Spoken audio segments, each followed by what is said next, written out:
Hello, everyone. It's Charlton. I'm sure most of you have heard by now that yesterday, Kate Spade, the fashion designer who began a line of handbags, she committed suicide yesterday, and her and her husband began the line. I think it began in 1993, and it became just a massive behemoth brand that was just recently sold, I think in 2017, for $2.4 billion to Coach. It went through several different transactions, but it was began by her and her husband from nothing in 1993 in New York. I don't know when they opened their first boutique store. I believe it was 1996 is when they first opened a store and started selling them. I don't know the particulars. Anyways, Peanut, stop and stop. No. You're gonna get sick.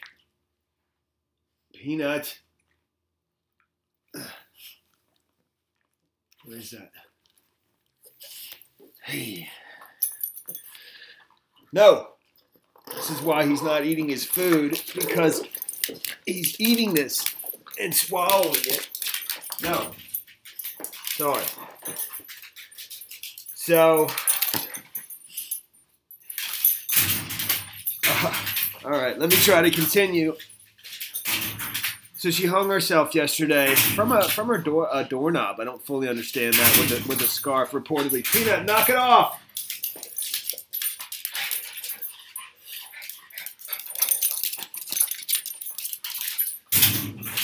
All right.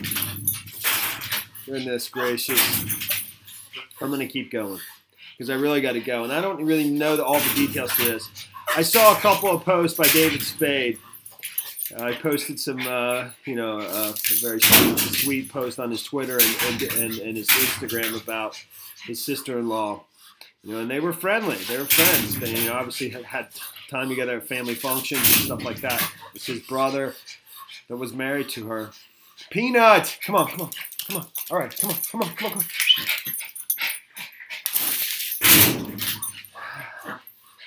He's going to eat it. He'll get sick. I can't let him have that. He's chewing it. I know he's not eating his dog food. Peanut! Here.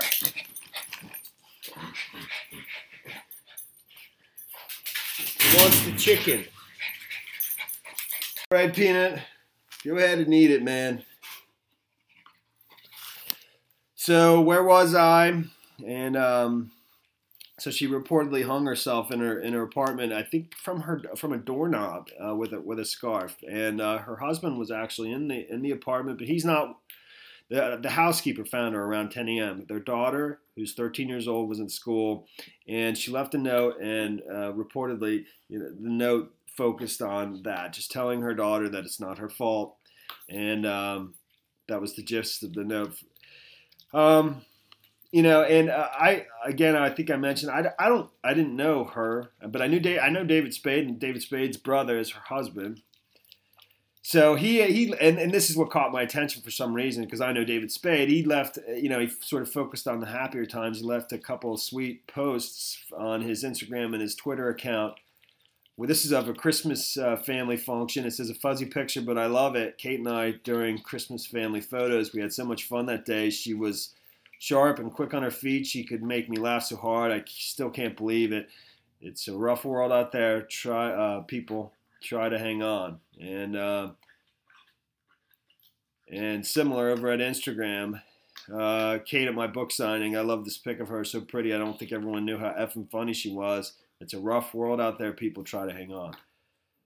And she looks quite happy there, So, for the first thing that came to mind for me is how money doesn't necessarily buy happiness. The other thing is that suicide is it's something you're afraid to talk about, especially with your kids. And that's, for me, that's what I worry most about, is that, because there's been some suicides in our area over the recent years. And one was a teenage boy who had such a promising future. And And I remember his father speaking at, I don't think it was his funeral, I think it was a gathering, and it was on like Facebook. And he was basically just saying if he could have just had just a couple minutes with him, beforehand, he could have stopped, or he could have just talked to him. And and my parents were over for Memorial Day weekend. We had the cookout, and somehow the topic came up, or I worked it in there. I wanted my kids to hear. This is before this happened. I wanted them to hear me talk about it to my parents. And what I wanted to say is a lot of times children don't understand how permanent things are. And once you do something like that, you can't take it back. You can't undo it. And I wanted them to hear that so that,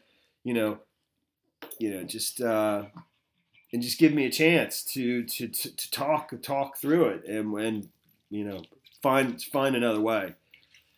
So, and that's pretty much the story there. I mean, this is, I'm not trying to be like Oprah, but and you know what? Just yesterday morning, my daughter, I was asking my daughter because my wife's birthday is coming up. What do you think I should get her? And she was saying a handbag. And I've gotten her handbags before, like from Ross, and my wife hated them and took them right back. And I thought they were awesome. So, but I figured I'd get my daughter's help on it, But when this happened, that just came right to mind. So I ran to Macy's and grabbed one that they have, and I think I might go to there's this shop that's just a Kate Spade shop, and I'll review it with my kids, and show them. But I think I'll use that as an opportunity to talk, about it, and just bring up the subject of suicide, and just so that and just tell them, please, if that's ever.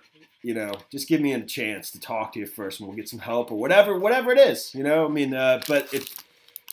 But the whole point is you're afraid to talk about those things. I'm afraid to talk about them. So, and it's Mrs. Charlton, if you're watching, she watches these. She watched the Mother's Day one, and she watched it before I gave it to her. So look away, Mrs. Charlton. You're not allowed. So I did get one, but she doesn't. She likes for my wife's birthday, but she likes shoulder bags. So that's why I may go to another store. I mean, they didn't have much left at Macy's, and I just ran at the spur of the moment. It's pretty. It's a nice leather.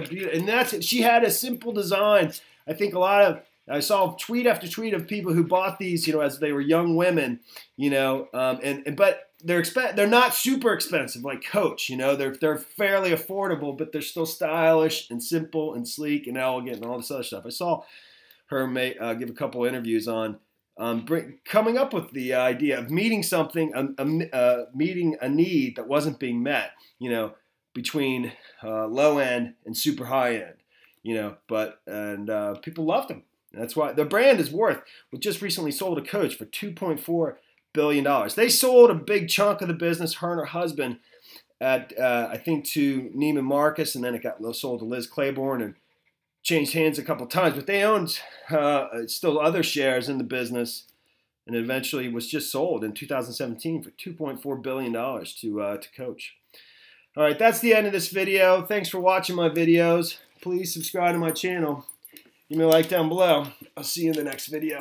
Later, man.